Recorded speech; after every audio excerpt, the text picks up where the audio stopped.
BNP চেয়ারপারসনের শারীরিক পরিস্থিতি এবং সার্বিক চিত্র জানাতে এভারকেয়ার হাসপাতালের সামনে রয়েছেন সহকর্মী তানভীর সিদ্দিক। টিপু, যাব তার কাছে। টিপু, খালেদা জিয়ার স্বাস্থ্যের অবস্থা জানাতে কখন নাগাদ ব্রিফিং হতে পারে? হাসপাতালের বাইরের সার্বিক চিত্র কেমন জানাবেন আমাদের? বাংলাদেশের প্রথম ইমিউনিটি বুস্টার সমৃদ্ধ fantastic happy energy biscuit. Shaon, আনুষ্ঠানিক ব্রিফিং ঠিক কখন হবে সেটি এখন পর্যন্ত বিএনপির পক্ষ থেকে জানানো হয়নি। আপনি জানেন যে বিএনপি থেকে বলা হয়েছে যদি খালেদা জিয়ার শারীরিক কোনো উন্নতি বা অবনতি বা তার যে কোনো ধরনের স্বাস্থ্যের আপডেট সেটি বিএনপির স্থায়ী কমিটির সদস্য এবং তার ব্যক্তিগত চিকিৎসক এজেডএম জাহিদ হোসেন তিনি গণমাধ্যমকে জানানোর কথা রয়েছে যদিও, কিন্তু ঠিক কোন সময় সেই ব্রিফিংটি হবে আমরা এখনো পর্যন্ত জানতে পারিনি।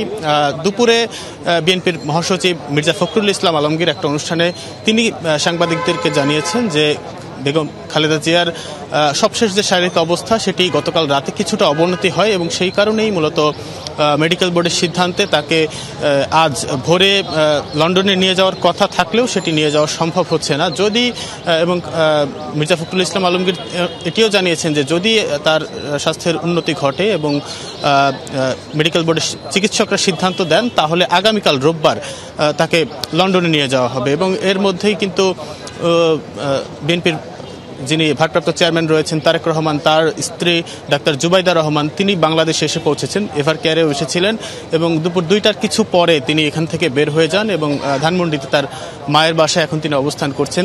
ডাক্তার জুবাইদা রহমান কিন্তু এই যে মেডিকেল বোর্ড গঠন করা হয়েছে খালেদা জিয়ার চিকিৎসার জন্য সেই মেডিকেল বোর্ডেরও একজন সদস্য এবং সেই মেডিকেল বোর্ডের সাথে বসেই তারা একসাথে আসলে সিদ্ধান্ত নেবেন যে আগামীকাল খালেদা জিয়াকে দেশের বাইরে নিয়ে যাওয়া সম্ভব হবে কিনা নাকি অন্য কোনো সিদ্ধান্ত তারা নেবেন।